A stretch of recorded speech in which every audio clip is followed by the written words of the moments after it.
the thing that's occurred to me probably more recently is if you think about who's most productive in this age when AI capabilities are just kind of moving along and giving you more and more power, I think it favors the folks who are more generalists. So if I'm able to think broadly, Interesting. if I'm able to process, here's the problem, whether it's a business problem or a technical problem, and I've got enough of a framework and a mental model for how do you solve for this problem, then suddenly the AI is a great assistant. It sort of shores up the places where I'm weak. It makes me faster in the places where I'm strong, but it's a great teammate. And so in one way or another, you're trying to kind of figure out, okay, what's the team? What's the smallest possible team that allows me to get Mm. broad coverage of uh, all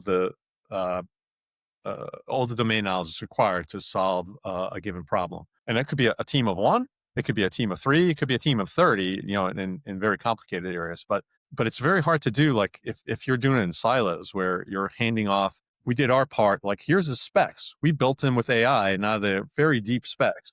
And you're gonna hand this to Mhm. somebody else. Well, they're gonna feed that spec to an AI and the AI is gonna do something with it and stuff's going to get lost in the translation. So where historically I would say there is, whether it's software development or whether it's project management, there's always sort of specialists who take a lane and operate in that lane. You've got to be able to sort of fuse the people who are working on the stuff enough so that they're sitting, if not physically next to each other, they're very tight in their workflow. Mhm. And then AI is sort of ambient in that scenario where, it's just part of the entire process. It's, everybody's relying on it to accelerate and to double check and to create faster, higher quality results. Success in recent years, sort of pre-generative AI, was grounded in having individuals who had tremendous depth in their space. Maybe it was software engineering, or maybe it was sort of functional business context ownership, or whatever. But sort of just that